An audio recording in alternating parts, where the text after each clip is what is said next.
ভাই আপনারা কি রাজনীতি নিয়ে কথা বলছিলেন? না ভাই, ওই চা খাইতেছিলাম কিন্তু চা খাওয়ার টাকা নাই, বুঝছেন? এই কারণে খালি কাপ দি। ভাই একটু চা দেন তো আমারে। ধরেন আরেকটু দেন। আরে মিয়া তো লইলে খাবি খালি হাম চা খাওয়ার অভিনয় করতেছি। জি ভাই, এই যে দেশের বর্তমানে যে একটা খারাপ পরিস্থিতি, এই পরিস্থিতি থেকে আমাদের কোন রাজনৈতিক দল টেনে তুলতে পারে, আমাদের কোন রাজনৈতিক দল ভবিষ্যতে বাংলাদেশটাকে সুন্দর করে রিপ্রেজেন্ট করতে পারে, আপনার মতামত কি?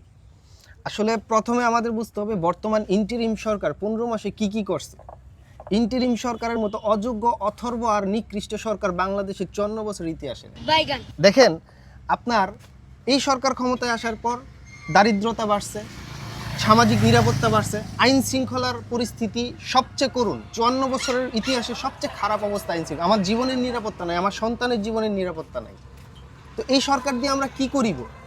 যে সরকার একটা রাষ্ট্রের নাগরিকের নিরাপত্তা দিতে পারে না, তার জীবনে ন্যূনতম সিকিউরিটি দিতে পারে না, এই সরকার দিয়ে আমাদের কোনো কাজ নাই। এখন যদি হ্যাঁ বলেন আপনি। এখন আমার কথা হচ্ছে সরকারে যে আমাদেরকে এই অবস্থা থেকে কোন সরকার বা কোন রাজনৈতিক দল আমাদেরকে টেনে তুলতে পারবে? দেখেন, আপনি যদি বলেন যে কোন সরকার টেনে তুলতে পারবে, তাহলে সামনের নির্বাচনে আমি সম্ভাবনা দেখছি বাংলাদেশ জামাত ইসলামী।